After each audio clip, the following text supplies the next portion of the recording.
Paulo Sousa, na entrevista depois da partida, respondeu o mister. Vamos ver.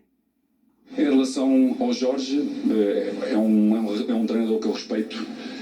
Respeito a história do Flamengo, respeito a importância dessa história e respeito aquilo que o Jorge foi no Flamengo em 2019. Que ele conseguiu, mas também temos que respeitar Paulo Capitano, que ganhou um dos títulos, se não o título mais importante da história do clube, Mundial de Clubes.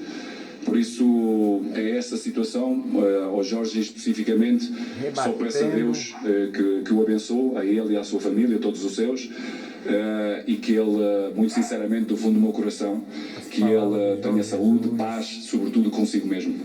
E sucesso. Cá, no regresso, poucas palavras, mas uma garantia. Acha que vai regressar ao Brasil ainda? Agora não posso. Não vou, não. É a Turquia o seu próximo destino? Talvez. Como é que reage às palavras do Benfica que negaram que tinha sido Jorge Jesus a querer sair? Está bem. Isso aí foi na volta dele hoje, né? Chegando lá em Portugal, depois da passagem dele aqui pelo Brasil. Quero que você fale sobre isso, essa chegada do Jorge Jesus. Ele não queria dar entrevista, depois ele fala, não vou voltar ao Brasil, a Turquia talvez. Ele não gosta da entrevista, não. Ele também não gosta de aparecer, não. Ele é muito discreto. Mas o Paulo Sousa, ele dá aquela tapa de luva, digamos assim.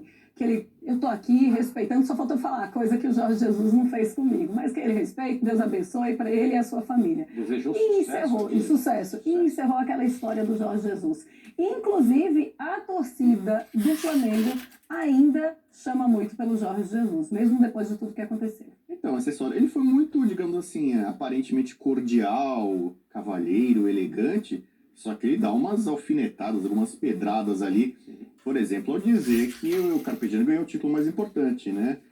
Então, Jesus foi muito legal em 2019, mas você não é o maior aqui não, entendeu? Já teve gente ali que fez mais história ou conseguiu algo maior que você não obteve. Também nesse sucesso, que você esteja em paz consigo mesmo, é uma forma de dizer, você é quase que um doente, um maluco, um deslocado, um alucinado. Vai se tratar. A tradução é exatamente essa. Só que ele faz com um jeito ali meio carinhoso, né? Passa um pano, um carinho ali. Mesmo, mas o recado que ele deu pra mim é esse, entendeu? E o empresário dele já tinha sido ali mais, digamos, correto ali, né? Quase que imediatamente em resposta às falas infelizes do Jesus pro Renato Maurício Prado. Então o Paulo Sousa tentou ser elegante ali, mas dando tapa de luva de pelica, me parece uma coisa muito suave. Não foi muito que o Paulo Sousa deu ali, não. A luva pode ser de pelica, mas o tapa foi mais forte. Luva de pedreiro, mais ou menos, né? Luva de pedreiro. Receba.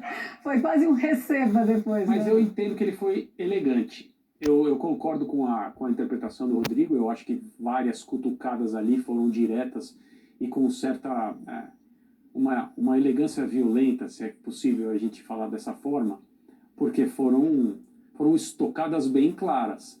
Mas ele poderia ter sido mais... ele poderia ter falado mais, rapidamente, assim, de maneira curta, disse o que pensava, e saiu como uma pessoa sóbria, elegante. Eu acho que a palavra é essa. Ele foi elegante numa posição difícil, quando a maioria das pessoas poderia até descambar para uma troca de farpas mais aberta e que levaria o debate para um nível mais baixo.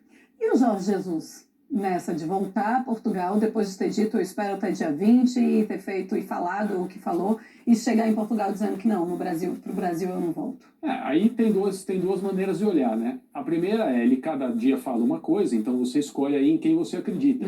Ou você vai... No Jorge Jesus de ontem ou no Jorge Jesus de hoje. Ou você vai pela cronologia, essa é a última, então essa é a que está valendo. Mas espera aí, ele se contradiz, bom, foi a última, então ok, essa é a declaração mais nova, essa é a que vale. Ou então ele percebeu mesmo que deu tudo errado e que aqui no Brasil não dá. Não vai ser aqui que ele vai trabalhar, nem no Flamengo, nem em algum outro clube, nem na seleção. Ele vai tocar a vida dele em outro lugar, provavelmente no Fenerbahçe. Eu estou mais com essa. Eu acho que depois de tudo que aconteceu, depois da entrevista ao Renato Maurício Prado, eu acho que ele entendeu que as coisas não andaram bem por aqui. Eu acho que essa viagem foi extremamente desastrada, seja qual fosse o objetivo do Jesus. Se ele queria ser o técnico do Flamengo de novo agora, eu acho que ele perdeu o bonde da história. Ele fez exatamente o caminho. Se ele tinha pretensão e talvez tivesse para a seleção brasileira, já que a gente sabe que após a Copa do Mundo o Tite vai deixar, ele acabou se queimando com outros torcedores além dos rubro-negros. Agora a imagem dele que a gente tem no Brasil é de um cara antiético, um cara prepotente, arrogante, desleal, né? E é difícil alguém, a não ser o flamenguista mais fanático e saudoso de 2019, que vai aceitar uma figura como essa para comandar, né, a sua equipe. Então eu acho que a fala foi infeliz, foi inoportuna e ele tem noção. Ele é minimamente inteligente para entender que ele se queimou, né? Como a gente fala, queimou o filme no Flamengo, no Brasil. Então agora ele certamente está sendo sincero. Não vou voltar para o Brasil até porque agora ninguém me quer mais lá. Acho que essa é a realidade. Eu me pergunto se ele tem essa inteligência emocional. André, eu queria que você falasse sobre o momento do Paulo Souza. Ele sai fortalecido, mesmo depois de uma derrota num clássico, depois dessa história Jorge Jesus, falando tudo o que ele falou, e chegando em Portugal e dizendo que não volta para o Brasil? Assim, com relação a essa ameaça específica, o Jesus voltar, eu acho que no mínimo, assim, na pior das hipóteses para ele ganhou tempo. Porque mesmo que a diretoria do Flamengo estivesse pensando em substituí-lo, fazer agora significa se submeter a um ataque e dizer, olha, realmente a gente não tem como segurar as pontas aqui, até no nosso departamento de futebol não dá. E aí você fica numa posição muito ruim. Você assume que você terceiriza as suas decisões mais importantes, que é escolher a pessoa que comanda o seu time de futebol. Tudo que é feito no Flamengo é feito para que o time de futebol vá a campo a cada rodada e ganhe. Então, se você começa a deixar dúvidas em relação a esse processo, você assume, né, uma incompetência, uma incapacidade para estar ali, que é uma situação grave, é uma situação muito delicada. O fato da diretoria do Flamengo não ter se posicionado de nenhuma forma, desde que a entrevista do Jesus ao Renato Maurício Prado foi divulgada, para mim indica que essa é uma diretoria, e isso não é uma novidade, muito, muito, muito comum e que está disposta ou só é capaz de fazer o mesmo que se faz em outros lugares. Teve o Landim dizendo, olha, o Jorge Jesus não volta. E a gente também lembra que essa entrevista foi na casa do Kleber Leite também. É importante que isso seja dito, porque tem a ver com diretoria. Claro. Ele está saindo com aquele lance do Davi Luiz ali, que a bola vai para cima até hoje, com certeza. Vamos seguir o nosso Sport Center. Vamos ver o que é que vem a seguir.